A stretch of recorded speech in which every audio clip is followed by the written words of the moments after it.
This is District Council 37, State of the Union, the public service journal of our city's largest public employee union, representing more than 120,000 everyday heroes, from accountants to zookeepers who make our city run. And now, District Council 37 Executive Director Lillian Roberts and her guests. It's really very good to have the panel here today to talk a little bit about schools. They've really been quite a bit news, and we want to know how it's going to impact currently on our school lunch, school aid program. So we'd like to start out with the president of that local, who happens to be Santos Crespos Jr., and the director of the school division in District Council 37, Marva Lewis Bradford. Give us a little feel of what's going on there. What do you see? Well, thank you, Lillian, for having me on this program.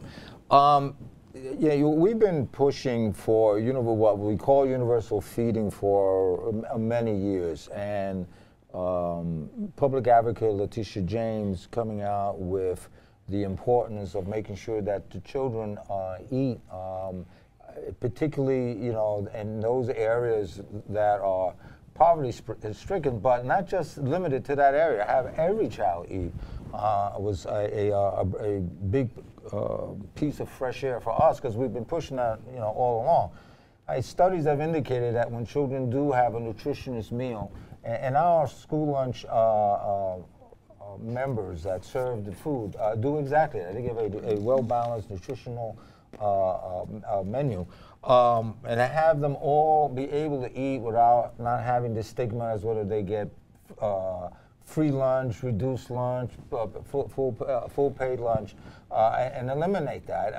It would definitely increase the participation, and kids would in fact eat. In fact, there's close to about maybe 75% of the student population. So we're looking at about almost 1.1 million school children in the city of New York qualify as is for either free or reduced lunch.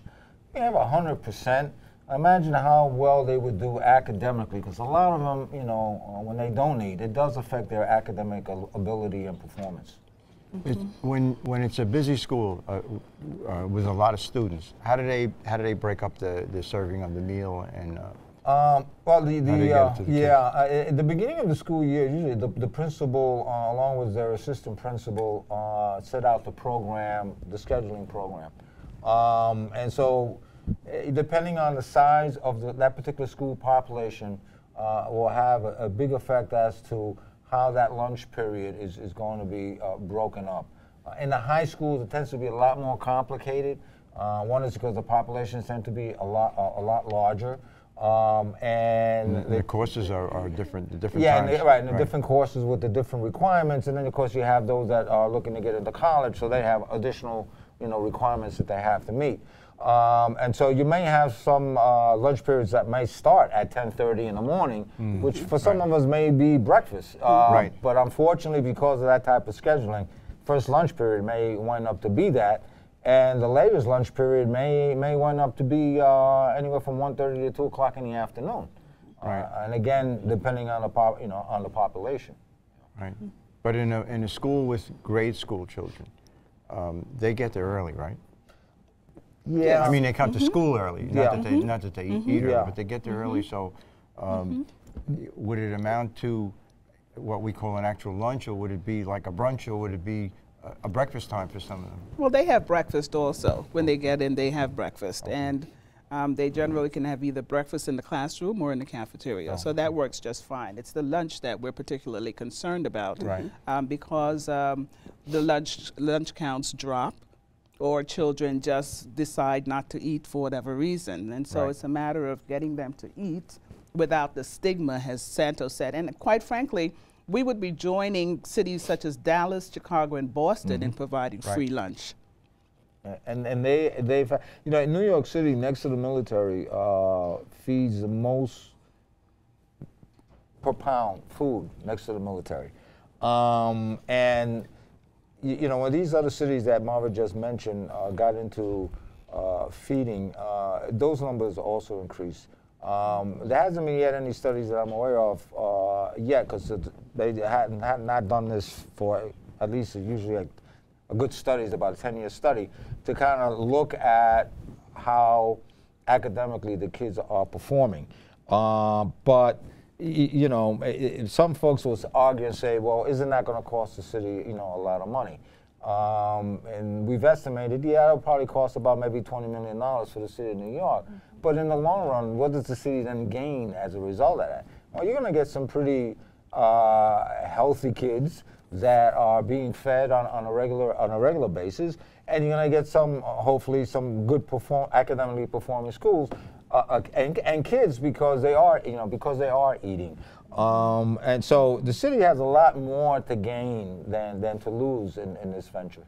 I was just going to say, too, that the feeding program created sort of a class system within the school, those who pay and those who do not pay, and it creates all kind of tension. So that would be removed, and they could go on with their studies, and part of the bullying in that regard probably would disappear. We hope, you know. Yeah, and that's a good point, Lona, because you know, kids are kids, and unfortunately.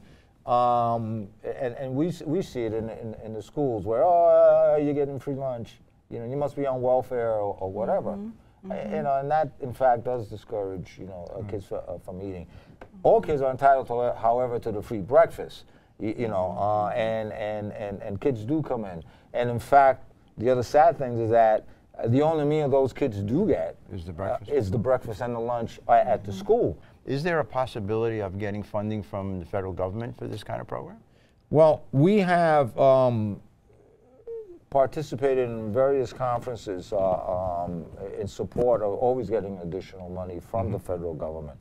And of course, the monies are connected to Title I monies, which are very important.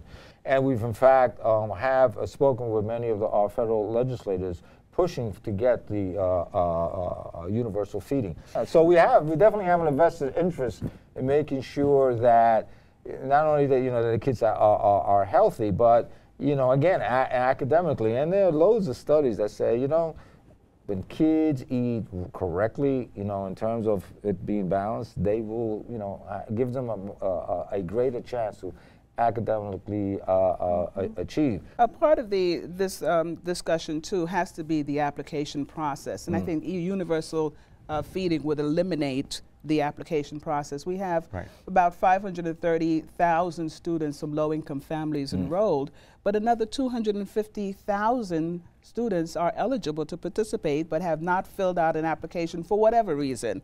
They leave it in their book bag or they don't get it, and as much as the schools create incentive to get these applications back, it just doesn't happen. And so just that alone would, eliminating this application process would afford more students to take part in eating lunch at school.